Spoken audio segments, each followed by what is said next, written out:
अभी दिख रहे हैं और रुझान भी अब स्थायी हो गए हैं, तो मैं समझती हूँ कि जो प्रत्यक्ष है उसे अस्वीकार तो किया नहीं जा सकता। और आज के दिन ये कहना भी मुझे लगता है बहुत जरूरी होगा, कम से कम कांग्रेस के कार्यकर्ताओं के मनोबल के लिए, जिन्होंने इतनी विषम परिस्थितियों में भी कांग्रेस का परचम थाम कर रखा, कि नाउमीद नहीं दिल नाकाम ही तो है, लंबी है गम की शाम मगर शाम ही तो है। ठीक है, हम स्वीकारेंगे। और मुझे लगता है ये दो तीन चीजें मैं कहना चाहती हूँ जिन पर हमें सोचने की जरूरत है। सबसे पहली बात कि जमीनी मुद्दे उठाने के बावजूद, महंगाई, बेरोजगारी, महिलाओं के साथ अन्याय, किसानों के साथ अन्याय, युवाओं समस्याएं, इन मुद्दों को उठाने के बावजूद हम जनता को इन मुद्दों के प्रति और सजग और सचेत नहीं कर पाए, और पिछले कुछ समय से नहीं कर पा रहे। तो उसको कैसे सुधार लाया जा सकता, हमारी लीडरशिप जो है वो किस तरीके से स्ट्रैटेजाइज करती है पूरे कैंपेन को, मुझे लगता है उसके ऊपर भी दोबारा सोचना पड़ेगा। और संगठन लगातार जो कांग्रेस पार्टी का सिकुड़ रहा है, उसके विस्तार के लिए कांग्रेस पार्टी को सोचना पड़ेगा। और दो बड़ी चुनौतियां हैं कि भारतीय जनता पार्टी को हराने के साथ साथ क्षेत्रीय दल जो है उनका विकल्प बन के कांग्रेस पार्टी कैसे उभरे, क्योंकि लगातार आप अगर गोवा को खासतौर से देखें तो आप पाएंगे कि वो जीता जिताया हमारा प्रदेश, टीएमसी, शिवसेना, एनसीपी लड़ी, आम आदमी पार्टी लड़ी, तो वो सारा जो कांग्रेस का वोट बैंक है सेंध उसमें ही लगती है। पर अब ये काफी समय से होते जा रहा है, तो अब ये कहना कि हम बहुत ही आश्चर्यचकित हैं, मुझे नहीं लगता ऐसा होना चाहिए। पंजाब में जरूर मैं कहना चाहती हूँ कि हर टीम अपना कैप्टन समय समय पर बदलती है और विजय की संभावना को टटोलते हुए बदलती है, तत्कालीन परिस्थितियों से लड़ते हुए बदलती है। हमने भी बदला, कैप्टन अमरिंदर सिंह भी पीछे चल रहे हैं, लेकिन उसके बावजूद क्या चन्नी जी को हमें पहले ही लेकर आना चाहिए था? पहली बार दलित मुख्यमंत्री बनाया गया, एक पिछड़े हुए समाज से बनाया गया, और उन्होंने 111 दिन में अभूतपूर्व कदम भी उठाए, लेकिन हम फिर भी आम आदमी पार्टी की जो लहर चल रही थी, जैसे हम दिल्ली में नहीं भाग पाए वैसे हम पंजाब में भी नहीं भाग पाए। तो ये भी हमारी कमी है, इसे हमें स्वीकारना होगा। लेकिन मैं फिर भी ये कहना चाहती हूँ कि 2014 से मैं तटस्थ होकर आप लोगों के मुश्किल से मुश्किल सवालों का जवाब दे रही हूँ, और मेरी तरह लाखों करोड़ों कांग्रेस के कार्यकर्ता इसी तरीके से सड़क पर डट के खड़े हैं, पीठ नहीं दिखाते। उनका मनोबल नहीं टूटना चाहिए, और लहरों से घबराकर कभी नौका पार नहीं होती। कोशिश करते रहिए, बड़ी ईमानदारी से अपनी राय रखी है आपने, और कुछ वीक पॉइंट्स पर देता हूं। अभी थोड़ी देर 5 मिनट पहले का इलेक्शन कमीशन का एक आंकड़ा है, उत्तराखंड में बीजेपी 43 सीटों पे आगे है, लेकिन पुष्कर धामी 16 वोटों से पीछे चल रहे हैं। हाँ, पुष्कर धामी पीछे थे, हरीश रावत पीछे थे, और उत्तराखंड पर हम पहले 16 वोटों से पीछे हैं। तो इधर प्रमोद सावंत भी पीछे चल रहे हैं। हाँ, रागिनी, एक सवाल और है, और मुझे पता है कि आज के नतीजों के बाद पूरे देश में यह सवाल फिर से गूंजेगा, जो कांग्रेस पार्टी की हर हार के बाद गूंजता है। आपने अभी कहा स्ट्रेटेजाइज फिर से करना पड़ेगा, जनता ने हमने जमीनी मुद्दे उठाए, विश्वास नहीं किया, पता नहीं कहां कमी रह गई। क्या नेतृत्व के बारे में भी फिर से सोचने की जरूरत है क्या कांग्रेस पार्टी को? क्योंकि ये पार्टी के अंदर से ही डिमांड बार बार उठ रही है। राहुल गांधी अध्यक्ष बनने को तैयार नहीं है। बिना अध्यक्ष के कांग्रेस पार्टी इतने सालों से लगातार चली आ रही है, उसके बारे में भी तो सोचना पड़ेगा ना कि कौन अध्यक्ष हो, क्या नया अध्यक्ष हो, या फिर गांधी परिवार में से कोई हो या बाहर से हो। ये सारे सवाल आपको अब समय आ गया है, इनके जवाब अब तलाशने पड़ेंगे रागिनी, अब टाइम नहीं है। मानक अव्वल तो ये कहना बिल्कुल गलत है कि कांग्रेस पार्टी में कोई अध्यक्ष नहीं है। सोनिया गांधी हमारी अध्यक्ष है, सोनिया कार्यकारी अध्यक्ष लेती हैं, आपको भी कार्यकारी अध्यक्ष है, पर बिना अध्यक्ष की पार्टी नहीं है। जब तक नया अध्यक्ष नहीं बनता, चुनाव की प्रक्रिया चल रही है कांग्रेस पार्टी में, जो आंतरिक चुनाव है, सितंबर तक चुनाव होने की पूरी संभावना है। जब तक चुनाव चल रहा है तो आंतरिक अध्यक्ष ही होंगे ना, और एक साझा निर्णय लिया जाता है। अब पंजाब की आप बात करें तो पंजाब के विधायक दल ने, कांग्रेस के विधायक दल ने कहा कि अमरिंदर सिंह जी निहायत ही अनपॉपुलर सीएम साबित हो रहे हैं, प्रदेश कांग्रेस कमेटी के दफ्तर में नहीं आते, लोगों से नहीं मिलते। सुनिए, तो केंद्रीय नेतृत्व ने फैसला लिया। अब कांग्रेस पार्टी किसका नेतृत्व चाहती है अपनी पार्टी के लिए, ये तो कांग्रेस ही निर्धारित करेंगे। ये मीडिया चैनल वाले तो निर्धारित नहीं कर सकते, ये भाजपा तो निर्धारित नहीं कर सकती, ये अन्य विपक्षी दल तो नहीं कर सकते। और उसका सबसे ज्यादा पारदर्शी तरीके से चुनाव कांग्रेस पार्टी में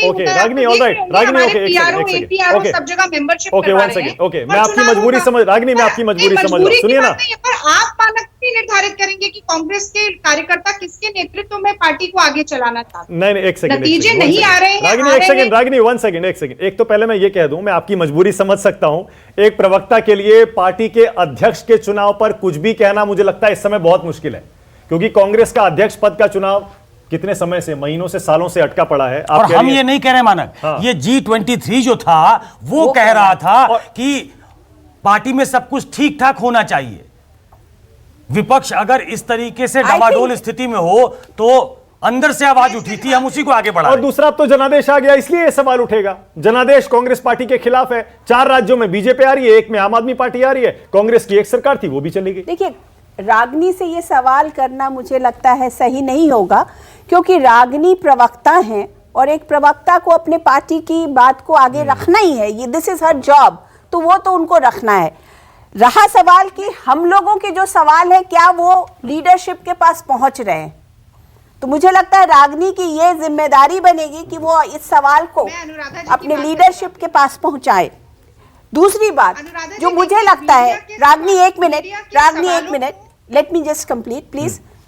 मुझे जो लगता है, जिस एनर्जी मुझे लगा था कि 2014 के बाद शायद उस एनर्शिया से कांग्रेस निकलेगी, वो हो नहीं पाया। इन्होंने कोशिश की, लेकिन इनकी जो एनर्जी लेवल्स है वो एक जो एक लड़ने वाली जो स्थिति होती है, वो आपस में पहले लड़ लेते हैं, ऑपोजिशन से या दूसरी पार्टी से लड़ना शायद उनके लिए वो सेकेंडरी हो जाता है।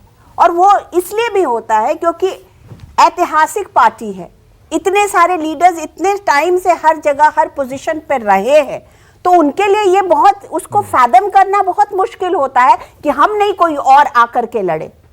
तो ये जो एनर्जी लेवल जो है वो हमेशा मैं कहती हूँ कि कांग्रेस लड़ती है 70% लड़ती है, 30% नहीं लड़ती है। ओके, एक सेकंड विनोद जी, एक सेकंड रुकिएगा। राजकुमार चाह रहे हैं, बीजेपी से लोकसभा सांसद हैं, बड़ी देर से मुस्कुरा रहे हैं, मैं सिर्फ यही देख रहा हूं। रागिनी 1 सेकंड, राजकुमार जी बड़ी देर से लगातार मुस्कुराए जा रहे हैं, सबको सुन रहे हैं और मुस्कुरा रहे हैं। अच्छा, एक सेकंड राजकुमार, आ रहा हूं, एक सेकंड में आ रहा हूं।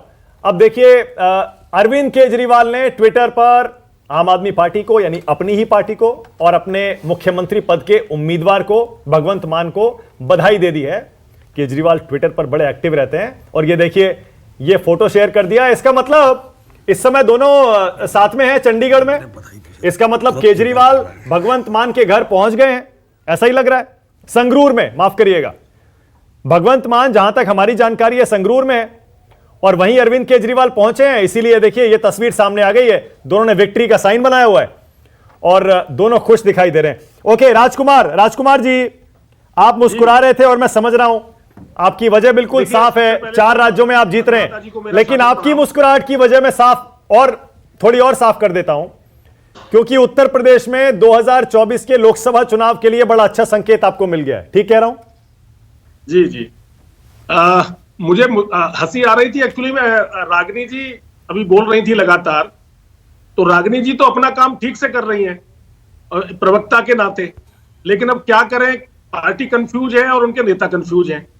तो कांग्रेस पार्टी पर बहुत ज्यादा चर्चा की जाए, मुझे लगता है इसके लिए कांग्रेस को बहुत मंथन की आवश्यकता है। तो उत्तर प्रदेश में प्रचंड बहुमत की तरफ भारतीय जनता पार्टी बढ़ रही है। आप लोगों ने भी अपने जो सर्वे किए थे उसके परिणाम भी इसी तरह बताए थे। अच्छा राजकुमार जी, हाँ, मुझे लग रहा है कि आप 2024 पर अभी फिलहाल बोलने से कुछ बच रहे हैं, हो सकता है आपके अपने कारण हो। नहीं, 2024 देखिए, 2024 का चुनाव तो निश्चित रूप से देश के प्रधानमंत्री माननीय नरेंद्र मोदी जी के नेतृत्व में हम पहले से भी ज्यादा सीटों से जीतेंगे, प्रचंड बहुमत की सरकार बनाएंगे।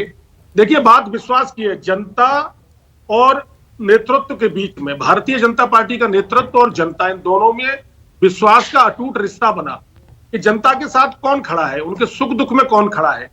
देश को आगे ले जाने की बात है, उत्तर प्रदेश के विकास और उत्तर प्रदेश में सुशासन देने की बात है।